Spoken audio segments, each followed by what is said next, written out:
Good morning and welcome to yet another day on this job, 21st day. All right, so on the 21st day, look over here real quick. Oh yeah, we did some stuff over there. That's great. Come back over this way. So now we're building a well house, okay? And I know what you're thinking. How does this work? We get a well, you gotta build a house around it. Well house. It makes sense when you think about it. It's a compound word. All right, so what happens is we had a well company, not me personally, and they drilled a hole right here, 800 feet, 800 something feet, down into the ground. There's an aquifer. What is that? It's like an underground lake. And there's a second aquifer, a bigger, clearer, better underground lake. So they went all the way down to that. It's filled with water. Then it comes up here because there's a pump that's way down in there. And it pumps the water up and it goes in this pressure tank. And the pressure tank puts a bunch of pressure on it so that you have water pressure. It's amazing. Then from there, you can see that we've got this hose in case you need to use it, which we do. And then eventually we're gonna adapt this to this pipe that then goes underneath to the house, at which point their water bill from here on out will be zero. And the well was only $11 billion. So if they live to be 12 million and 62, they will have paid off what it would have cost just to have city water in the first place. Now, if you're anything like me, you probably sit there and look at lumber and you think to yourself, Self, what are these? What are these things right here? What are these knots? What are they from? Drew, what do you think? You got nothing, right? Imagine that this was a tree, because it was. These are where the branches were. These are where the branches came out, right? That's what the knot holes are. So if it had a bunch of branches, it has a bunch of knots. Now, what is this stuff here?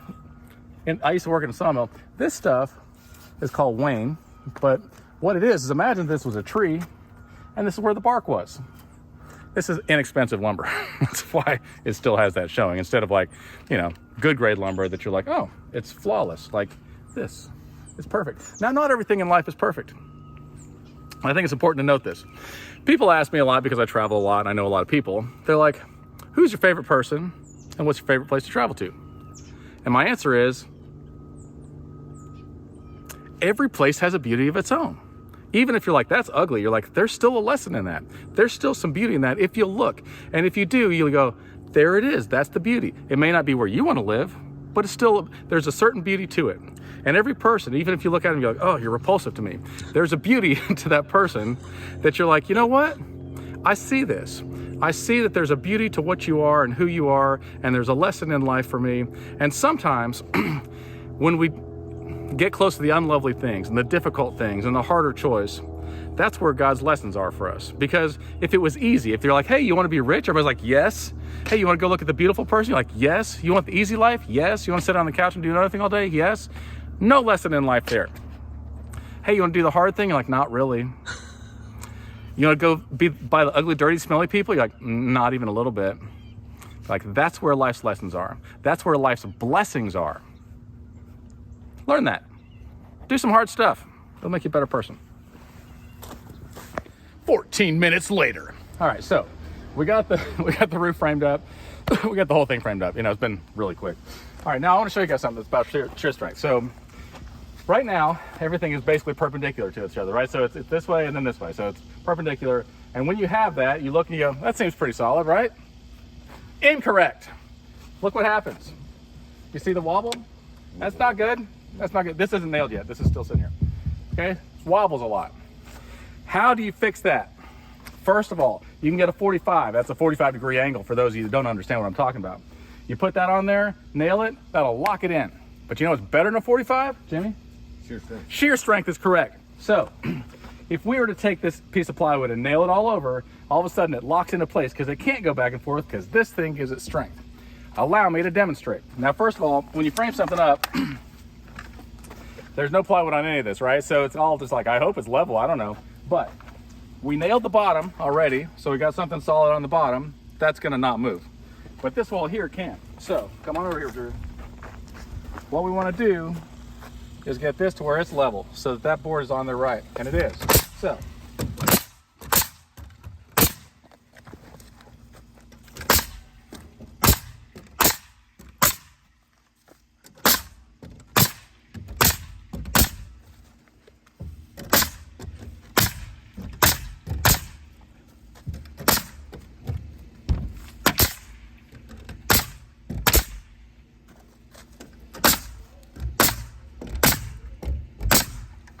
Now let's see what happens.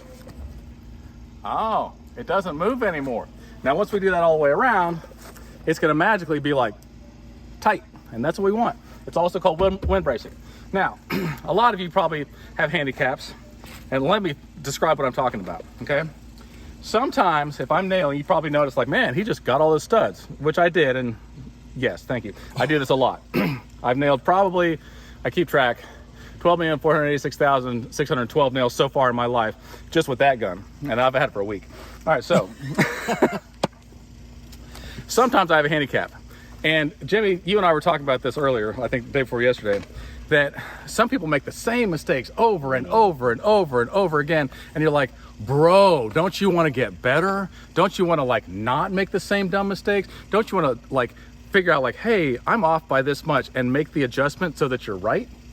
I do, because I don't like being wrong. It doesn't happen very often, but I still don't like it. It stings. Yeah, it hurts in my heart and my pride and my vanity just puffs right up. And I'm like, I'm not stupid, but I am.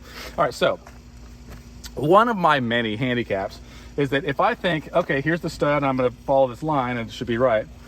If I miss, by default, years ago, I was like, I'm probably 3/4 of an inch to the right. That's normal for me. And if I don't even look at it, I'm just like staring at the wall, I go bang, missed it. And I pull out and go 3/4 of an inch to the left. I usually nail it. That's my handicap. So that's my adjustment. I have to adjust that. Now, that applies to other things in life too. Like when I drive, I get really angry. Like, why don't you hurry up? Why are you guys changing cars and vehicles and disguises and driving slow in front of me? You're messing up my life. But I found that if I just text and drive and look at Facebook while I'm driving, I don't get as mad. So that's how I adjusted for that. Hopefully you guys can figure out your handicap and adjust. We're gonna keep working. Oh, hey there. So, I've been using Tropic Heat and Air since 1995 for all my heat and air needs. You know why? Because you guys rock. We're the best. That's pretty much it. Okay, so in case you can't read, what does it say? Tropic Air. Oh, it's not heat and air. Tropic Air. I'm sorry. And then what's the phone number? I can't read the words, but just, put those numbers in. Come closer, Drew. All right, so so I know a lot of things. Come even closer. We gotta figure this out. I know a lot of things. Some things about a lot of things, but I don't know about heat and air so much. Okay. So tell me some stuff. Well, probably one of the most common issues that we see or get calls about is people say that their air's not blowing. So we'll go out there and we go upstairs and their coil's all frozen up.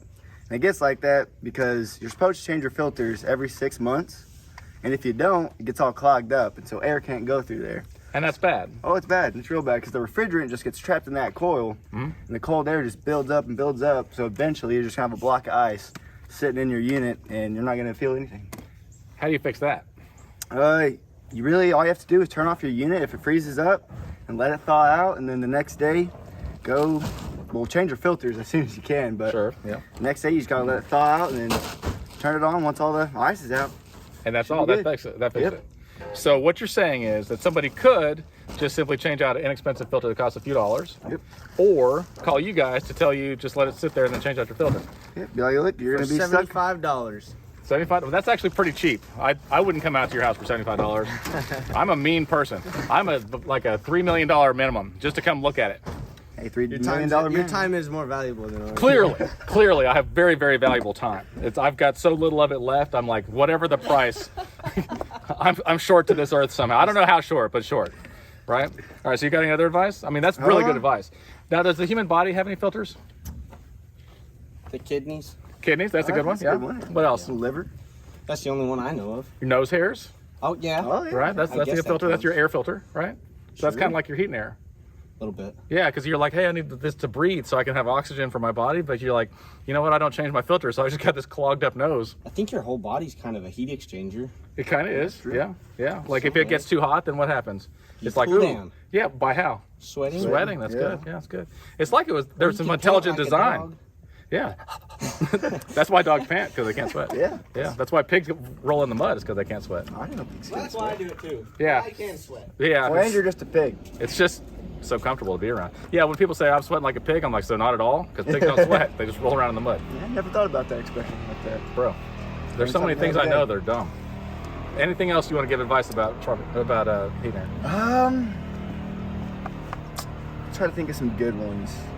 How about just common ones? Because most people are not going to do some complicated things. They're pretty simple creatures. Sure. Really just make sure you don't leave it on all the time. because that gets expensive really quick. Yeah. So just And turn it on just, every 3 hours for 20 minutes? Yeah. That seems Well, really convenient. If you have a thermostat and it has a schedule setting, go in and set your schedule, because that'll save you a ton of money. If you know you and your spouse are going to be out of the house all day, no one's going to be home, there's no reason to be running your air. Or What if you're single? If you're single, then Just you're run it all probably the not time. spending as much money. That's so- right, bro. Bro, it's almost nothing. It's like I don't even exist financially. Man, to be single again. I'm just kidding. Wow. I'm just kidding. No, I'm so sorry. I made him say that. That's not him. That's not him. No, Okay. but That's very helpful advice. Yeah. yeah, definitely use those settings because Now, what about those EcoBees and the smart things, the smart meters? I love EcoBees. Are if you're wanting to get a smart thermostat, don't use Nest because their products are not great. Yeah. Very hard to set up, very confusing. Are you like, oh my goodness?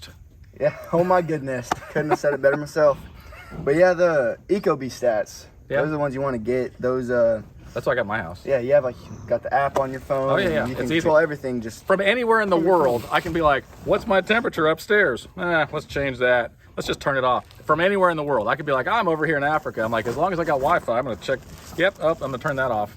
yeah, super convenient because like I said, if you just forget to set it on a schedule and you have an EcoBee and you're like, oh snap, like it's running, it's blowing cold, it's gonna be cold in the house at 69, it's supposed to get 100 today and you're not even gonna be home. Yeah. It's gonna be running all day long. So you can just shut it off, save you some money. Bro, great advice. And you guys are fearless and great workers. I would Thanks, use you sir. for every single thing. In fact, I do. All right, We love you like again. being here. Yeah, well, kids are great. That's it. 12 minutes later. We got OSB up everywhere. It's amazing. Remember how it's super wobbly and then we put the shear strength on? We put one, it was like, oh, that's better. But now watch this. Let's get closer. Come on to me. That is sturdy. That's not going anywhere.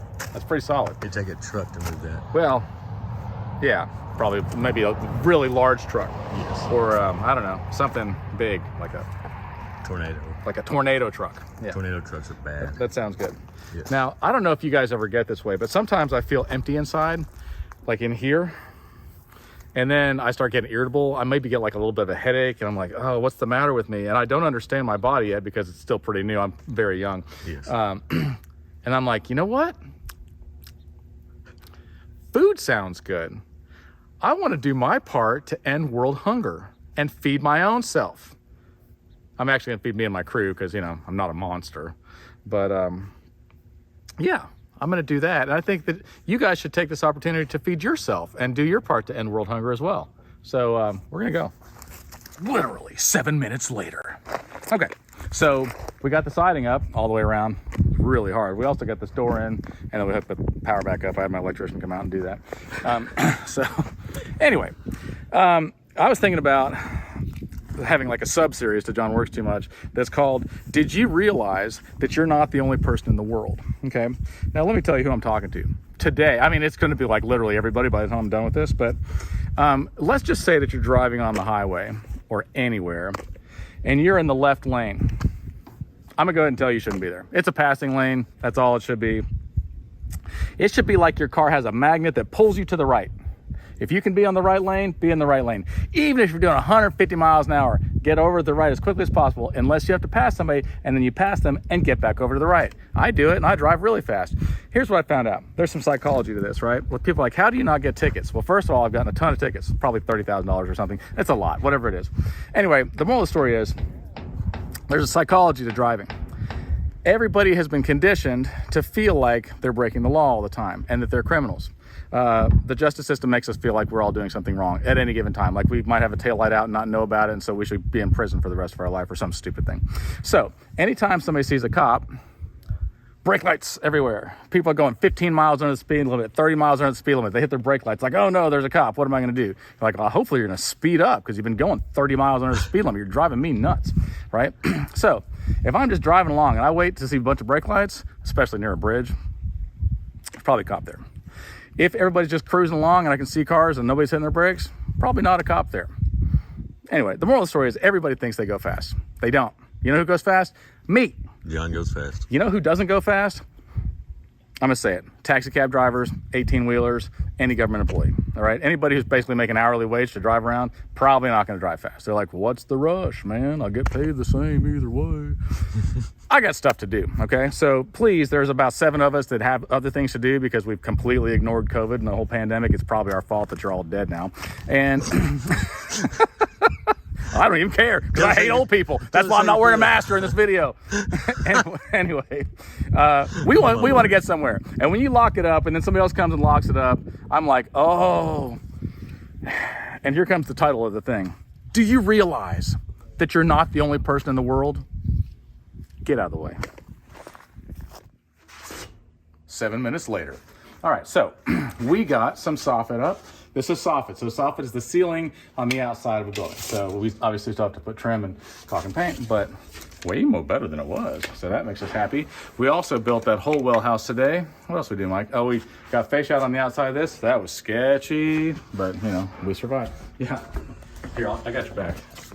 Take a look. All that, we got all that done. Super easy, as long as you aren't scared of anything. All right, so I don't know if you guys can really appreciate this, but this is about 12.5 feet straight down right here.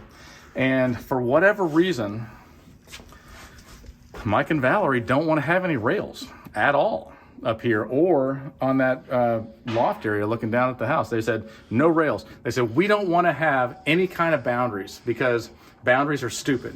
And I was like, are you sure? Like, what if there's a kid or like an old person, or maybe you're disoriented, or it's late at night, you just get up to go to the bathroom, or any laundry list of reasons. And then all of a sudden you like get too close to the edge and then there's no rail to stop you. Like, you sure you don't want any restraints or any limits? Maybe you know people that drink too much and you just haven't figured out a way to tell them to go away. And right, that's your way. That's your way. But we had a good talk. Full disclosure, they don't really not want rails. And they decided that actually limits on your life sometimes can be a good thing. Like for a kid, if you just let them run rampant, you're like, oh, you're gonna die quick. But, you know, you put some limits on them and you're like, I'm gonna keep you safe until you know what's going on. And then after that, your limits get taken away. And I think God does that with us too. Sometimes he's like, hey, Buster. And he kind of grabs you by the back of the shirt and you're like, and he's like, chill, man, you're gonna hurt yourself. So I'm gonna protect you from your own stupid stuff. And I just gotta say, thank you, God, for doing that, because I'm a dum-dum. And I don't want to, oh, sorry, that was close. All right, see you guys tomorrow. This is why I should not be a weatherman. I predicted rain this morning, but missed. That's what I got. All right, so we're here at Home Depot. Let's just take a look. I love Home Depot, okay? I just want to say this. I love Home Depot. I spend so much money here, and they make me so much money. I'm filthy rich because of them. I've got a couple gripes. Number A, there's a holiday about every 3 weeks in America. Maybe less, I don't know. And they are like, you know what we should do? Stock our aisles. And I'm like, no, did you say stock your shelves? They're like, no, our shelves are empty. You can't find anything you need in there. I've been trying to get a meter base for 2 weeks now. I've been trying to buy caulk for 6 months and they don't have it, right?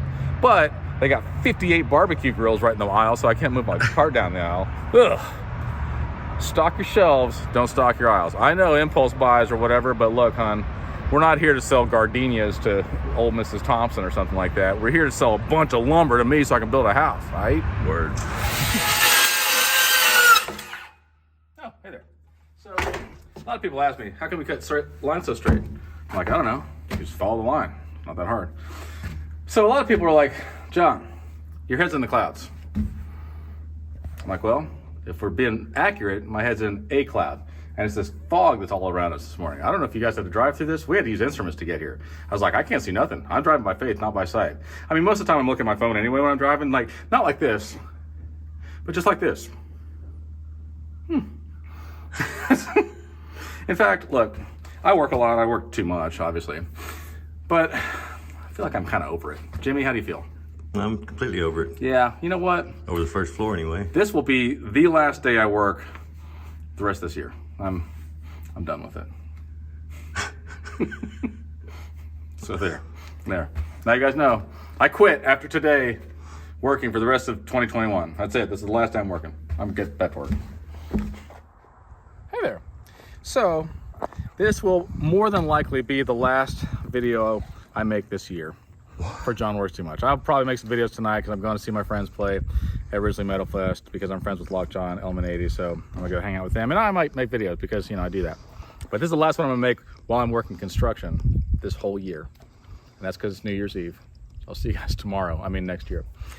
Today, we did quite a bit of caulking. We got all the way around here and all the way to the front of the house. So that's a big deal. I'll put some still pictures up. We also finished off the chimney, which is great. And then we put soffit up in this, on the covered porch and got trim around that. And I know that doesn't seem like it's much, but it felt like a lot. So I don't know if you guys noticed this, but a lot more solar energy spills happen during the daytime than they do at night, at least where I live. Now, I don't know if that's different in other parts of the world. Flat earthers, please feel free to chime in and tell me what you think about that. So, do you think that flat earthers get upset that we breathe air that's in the atmosphere instead of on the atmosphere flat? All right, so you're probably wondering what this is that I'm holding. And technically, yes, it is a piece of Hardy, but also on the back side of this Hardy, I've compiled a list of everybody in the world that has it together. And if you give me just a second, yep, I'm not on the list. Nope, I'm not on the list, and neither is anybody else. So in case you're wondering, like, do I have to wait to have it all together to like live my life? No, don't let your expiration date run out. Here's what I've noticed. I see all these people and they act like, you know what, this is a trial run and then I'll get back and do life again right the next time. I'm like, this is it. Your time is now. Choose to do it now. If you don't, your life will pass you by and you'll be like, okay, I'm ready to do it. And they'll be like, bro, we hit record a long time ago. Your show is over. I'm sorry. You need to live your life now. Because later on, you'll be like, I wish I would have done that. But you know who doesn't do that? Me, because I just live my life. I'm like, you know what? I want to do it. Nah. And I messed up a lot. I'm not going to lie. I do a lot of dumb things. But I also do a lot of amazing things. So, with this coming new year, I make my resolution to, what am I going to do? Try to work more. Because right now I feel like I don't work enough. I'll try to work more. Also, to try to learn some jokes because I am not good with jokes or timing or any of that comedy kind of stuff. So I'm going to work on that. I'm trying to do stuff that I can actually do throughout the rest of the year. What else am I going to do? I'm going to eat bad.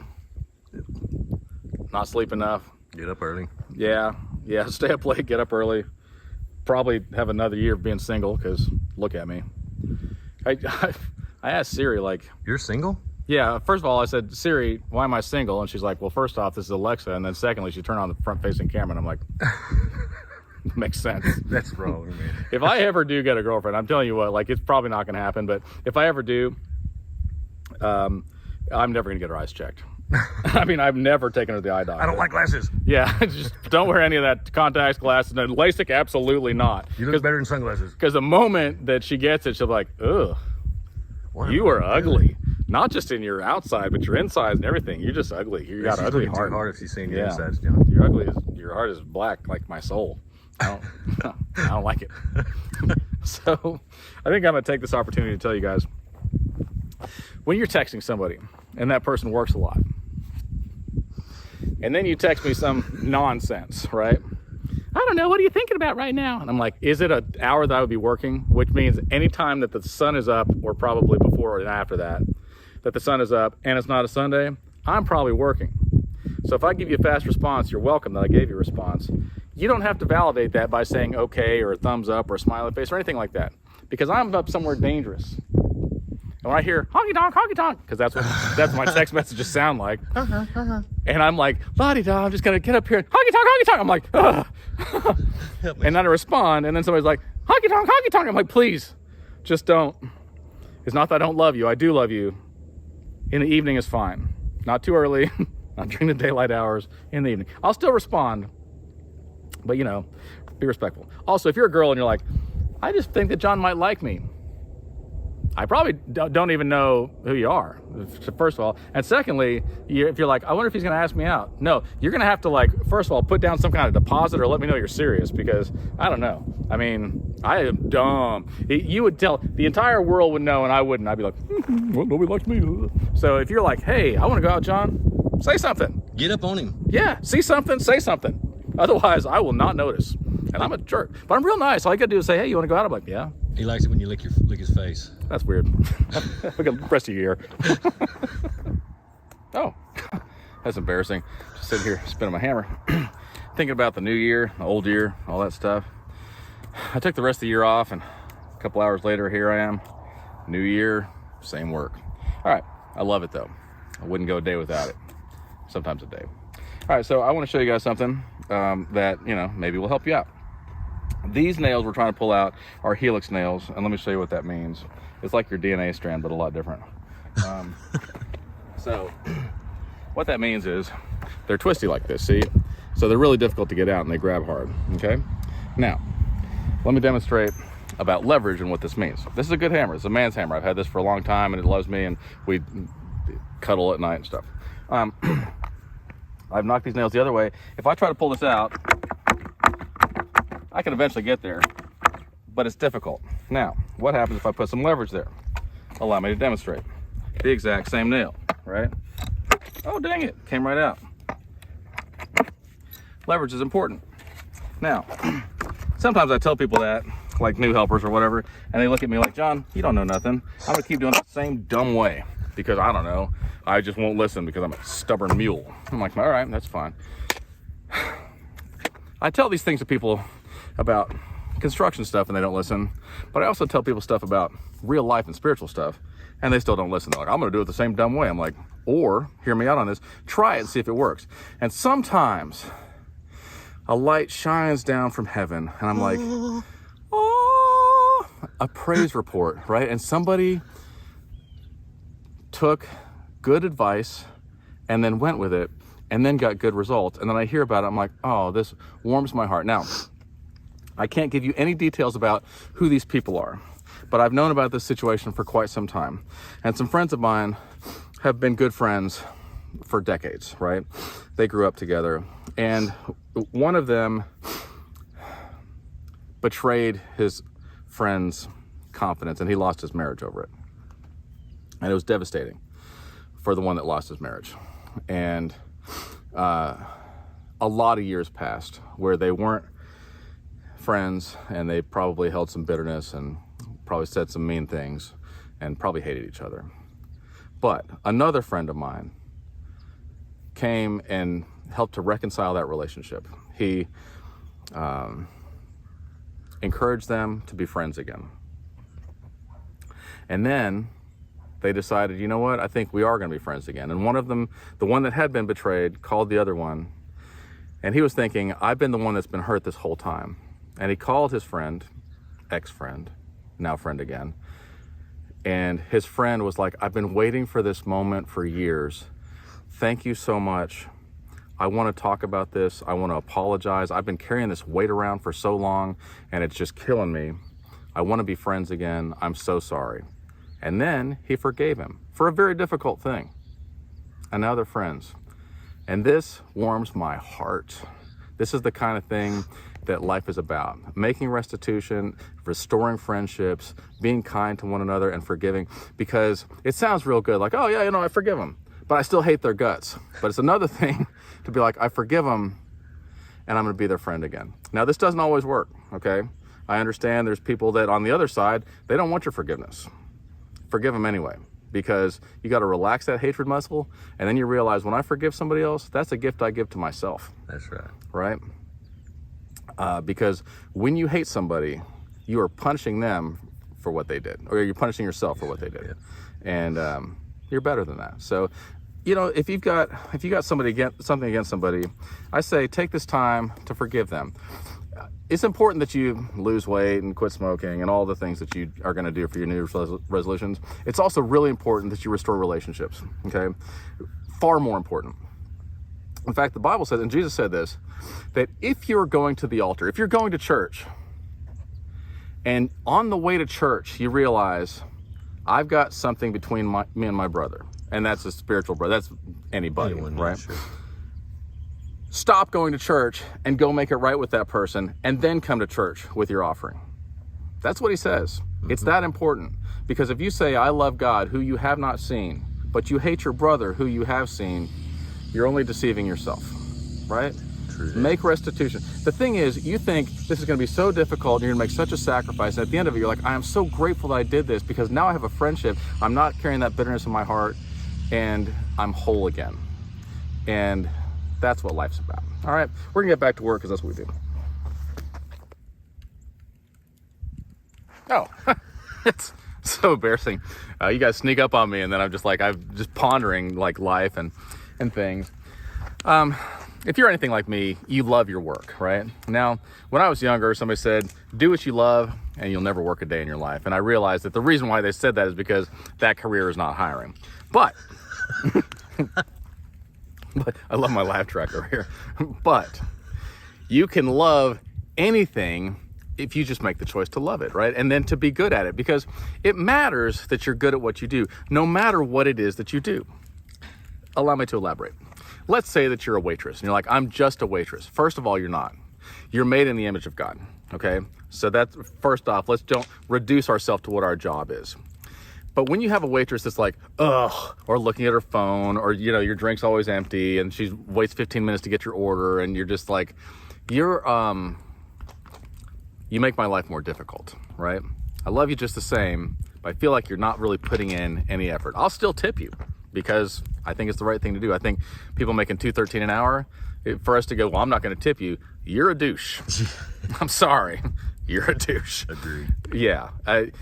If we didn't pay tips, our food would be so expensive you wouldn't be able to afford it. I went to Australia in 2009, and a burger at Burger King was $35. And you're like, well, you don't got a tip though, because they pay their people $20 an hour. So congratulations on that. Anyway, but then you go and you have the same waitress, right, who has a great attitude, remembers your name, gets your drink taken care of, is happy, is fun to be around, is a pleasure. And you're like, my day is better because of you. And it has nothing to do with what your job status or your money status is. It's how you are as a person. But I do think that how you do your business is very important. Now, here, a lot of people are like, John, why are you so successful? What's your secret? As if it's one secret. It's a lot of secrets that I openly tell, which doesn't make it a secret anymore. It's more like a common knowledge, which I like to call uncommon knowledge because nobody seems to have it. Here's what I do. I do what I say I'm going to do for the price I say I'm going to do it for. I'm honest, I care, and I don't look at the work as I need this money, therefore give me more money, or I deserve whatever. I look at this like, how can I help you? How can my skill set help you in your predicament? How can we make this work together? Like, I'm not looking for a no. I'm not looking for like an excuse. I'm looking for, you have a problem. How can I make what I can do into your solution? And if it doesn't fit, have a wonderful day, and I'll see if I can point you in the right direction. But if I can help you, then let me. Yes, I have to make money, right? That's how I buy things, and that's how I have, you know, I pay my bills. That's how I have the tools to do the things and have the helpers and all that. It's important that you make money, but I don't have to gouge you, right? If I'm just honest and show up and do what I say I'm going to do, there's plenty of food at the table for everybody, right? And everybody thinks like, if I just, like, this person has a lot of money, I'm going to gouge them. I'm like, you're going to gouge them once. And then you're going to suffer for the rest of your life. And you're going to have a bad reputation that will not be easy to recover. It will probably take years and a whole lot of effort. Once you lose ground, it's really hard to get it back. Okay? But if you're just nice to people, if you're just kind and helpful to people, you don't have to go around advertising, because everybody goes, I want that guy. That guy does what he says he's going to do. He shows up when he says he's going to show up. And he cares about his work. Is he perfect? No. Is he an idiot? Let's be honest, yes. But he's nice. he's not a crook. He's not going to steal my stuff, and I trust him, and so that's good. And it has been very, very profitable for me through the years. And what I thought was just like, it's just the right thing to do, has really grown into my cup overflows constantly, and I'm so very grateful. And it's not hard to do, right? Like, it's easier to be nice to somebody. It's easier to be honest, right? So really, I'm lazy. You're like, life's gonna suck anyway, okay? It is. But be good at what you do. Whatever it is that you choose to do, be good at it. And if not, go do something else. You only get one life here. So use it wisely, enjoy it, and be a blessing to the people around you, because it matters, right? Like, it definitely matters. And how you conduct your business, that's how you spend most of your time on earth. That and sleeping. right? Unless you're like a COVID government leech, whatever. Get out and work, right? It's not that hard. You get out and work and then you're like, man, I'm healthier, I'm happier. You're like, look at these muscles. Where's that come from? Look at that tan. Where'd that come from? For freaking working. And, definition. yeah, and having like camaraderie with your friends and just having something that you collectively did together and being proud of yourself. Like, get out there and do something with your life. Get out there and do something with yourself. And be honest, because look, you can shear a sheep a lot of times, but you can only skin them once. So if you think, I'm going to gouge that person, you will one time and they will never call you back. But if you're like, I just want to help that person, then they're like, I have more money and more money and more money, and my friends have money and their friends have money. And you're like, this has grown far bigger than I ever could have imagined. So I hope you're having a wonderful year so far. I wish blessings upon you. I pray that your cup overflows, that you're filled with forgiveness and happiness, that your life is just filled with people that love you and that you love doing things that you love to do. And I pray that all of your life is a blessing. All right, see you guys later.